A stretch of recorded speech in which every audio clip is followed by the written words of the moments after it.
Now, a CNN exclusive. The U.S. observed Russian naval vessels preparing for a possible test of a new nuclear-powered torpedo in recent weeks. A senior official with direct knowledge tells me among the vessels that took part in those preparations was the Belgorod. It's a cruise missile submarine modified for special operations, including launching unmanned underwater vehicles. That includes the Poseidon torpedo, as it's known, seen here. It is a nuclear-powered, unmanned underwater vehicle capable of carrying both conventional and nuclear munitions with a nuclear propulsion system that gives it virtually limitless range. In the last week, those Russian vessels observed leaving the testing area in the Arctic Sea, heading back to port without carrying out a test. The U.S. believes the Russians may have encountered technical difficulties. Joining me now to discuss this and other Russia-Ukraine news, retired Major General Mark Hertling, former commanding general of the U.S. Army Europe and the 7th Army. General, good to have you on. Good to be with you, Jim. It's interesting items we're talking about this morning, isn't it? No question. This nuclear torpedo, or really underwater unmanned vehicle here, it's something that Putin himself touted in the State of the Union address in 2018. How significant a weapon is this, and how significant in your view that they wanted, it seems, to carry out a test here but weren't able to? Yeah, well, we're calling it the Poseidon. Russians call it, and NATO calls it the Status 6. As you've been showing pictures, it's about 4 feet in diameter, about 14 feet long. But interestingly enough, it has the capability to go literally a couple of thousand miles, first at a slow pace, then at a larger pace, or faster pace, I'm sorry. It is designed to loiter off of major cities and carry a thermonuclear weapon.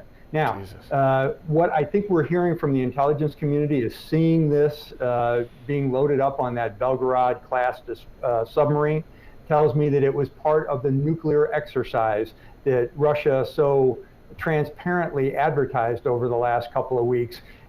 Coming back into port, again, they may just be transporting it, see what it was like, part of an exercise. Right now, I don't think I would put anything more into it than that. It's not like Russia, in my view, is preparing for a nuclear strike. Understood. And that's to be clear here. A test, very different from a nuclear strike, and we want to be clear about that. Let's talk about, and by the way, a test without a nuclear detonation device attached to it. Let's talk about the battlefield now in Ukraine.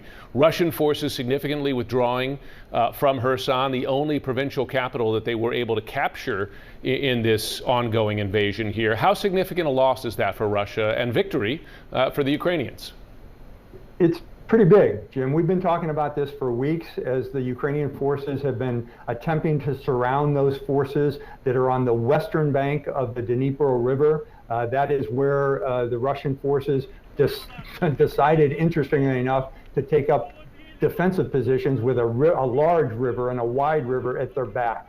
They have attempted now to get across that river onto the eastern side of Kherson province and setting up multiple layers of defensive positions across that. What you've got to understand is it will certainly allow the Ukrainian forces to liberate some of those cities on the western bank of the Dnipro, but at the same time, it would be very difficult right now for the Ukrainian forces to conduct what would be the equivalent of an amphibious assault to get across that river.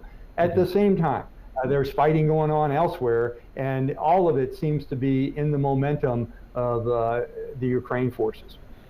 We have heard some public discussion now of the potential for talks to end this war. Responding to those talks, you hear Ukrainian officials once again saying the condition for settlement is that Russia leaves all occupied territories. They're not willing to trade land, in effect, for peace here. Do you see a change in the attitude towards negotiations, particularly from Western partners and the U.S., and do you see any sort of unstated pressure here on Ukraine to think about talking? I do not, Jim, and I've been reading the reports in a lot of journals and magazines and newspapers as well. And I think these are a lot of pundits saying, hey, there's an opportunity here as winter is coming up. The Russian forces have been beaten in several battlefield fronts. It's time for Ukraine to take a look at that. I think the Biden administration has been perfectly clear from the very beginning that they will take Ukraine's lead in terms of negotiation.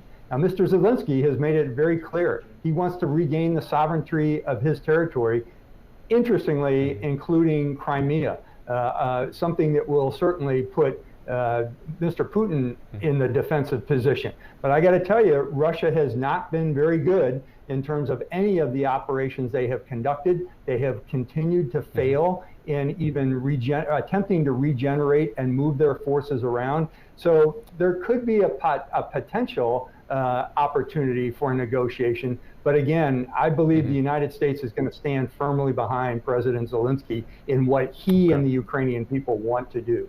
There had been some concern among Democrats and frankly, Republicans that I've spoken with that a Republican win in this election here in the U.S. would, if not put an end to, make it far more difficult to get new money, new weapon systems to the Ukrainians, at least get the votes to do so, to spend that kind of money. It does appear still the Republicans will take the House here.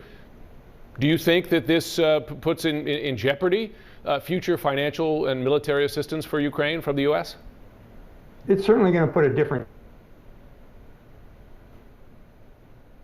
We may have lost. Operations. Oh, there he is. Sorry, finish your thought, Mark. You disappeared for a moment. Just quickly. Yeah, sorry. We have seen that politics always play a part in funding funding operations. With a new political body, there may be additional discussions about that. And truthfully, Jim, as we all know, all of the Western forces have dedicated a lot of equipment, training personnel, as well as ammunition to this fight. So I'm sure that a new group of politicians believing they're in charge will have more debates about this, but we have been pretty clear about saying we need to defend this from a values-based perspective and a sovereignty of another country.